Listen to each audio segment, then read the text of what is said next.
ẹ sọ fún MC Oluọmọ àtàwọn ẹmẹ̀wà rẹ̀ kí wọ́n fi gáréèjì wa sílẹ̀ o, ẹgbẹ́ onímọ́tò róòdù ló sọ bẹ́ẹ̀.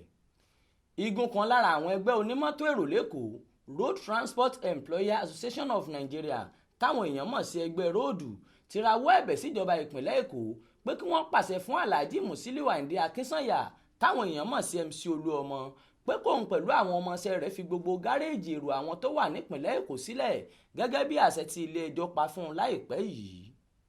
Adelé alága ẹgbẹ́ àwọn awakọ̀ èrò ọ̀hún, ọ̀gbẹ́ni Àrìnsíọlá Kudus, ló sọ̀rọ̀ yìí lórúkọ ẹgbẹ́ róòdù ọ̀hún lọ́jọ́bọ̀ tọ́sídẹ̀ẹ́ ọjọ́ 4 oṣù karùn-ún ọdún tá a wà yìí, nígbà tó ń ṣàlàyé ibi tí awuyewuye lórí àkóso gáréèjì náà dé dúró fáwọn oníròyìn kan.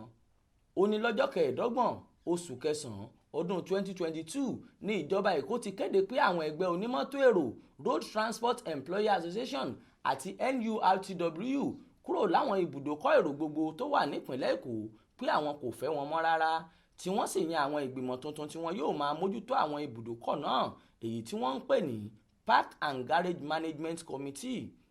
Kudus ní àwọn kò fẹ́ gbé ìgbésẹ̀ kankan lẹ́yìn ohun tófin bá sọ, èyí ló fà tá a fi mú sùúrù tá a dúró de ilé ẹjọ́ láti pinnu ohun tó tọ́ lábẹ́ òfin. Ó ní ẹgbẹ́ róòdù lẹ́sẹ̀ ńlẹ̀ dáadáa lábẹ́ òfin orílẹ̀-èdè yìí nítorí pé láti ọdún 1978 lẹ́gbẹ́ náà ti wà. Bákan náà la tún ṣe ìwé òfin míì lọ́dún 1999. Àwa kì í rúfin ìjọba rárá, kódà ẹgbẹ́ wa máa tún ran ìjọba lọ́wọ́ lórí ètò ààbò ìpínlẹ̀ Èkó ni, léyìí tó ti bẹ̀rẹ̀ látìgbà ìjọba Aṣíwájú Bọ́lá Ahmed Tinubu gẹ́gẹ́ bí gómìnà ìpínlẹ̀ náà. Ẹgbẹ́ wa kò bá ìjọba jà rárá o, ṣùgbọ́n a láǹfààní láti béèrè ẹ̀tọ́ wa gẹ́gẹ́ bí ọmọ orílẹ̀-èdè Nàìjíríà àti láti sa gbogbo ipá wa lójú náà àti rí i pé ìgbòkègbodò ọkọ̀ lọ déédéé. Ó fi kún ọ̀rọ̀ rẹ̀ pé ilé ẹjọ́ tó ń rí sí ọ̀rọ̀ ẹgbẹ́ àti iléeṣẹ́ ti gbé ìdájọ́ rẹ̀ kalẹ̀ lọ́jọ́ 28 oṣù kẹrin ọdún yìí pé ìjọba Èkó kò lẹ́tọ̀ọ́ láti lé àwọn ẹgbẹ́ róòdù kúrò láwọn ibùdókọ̀ káàkiri ìpínlẹ̀ Èkó.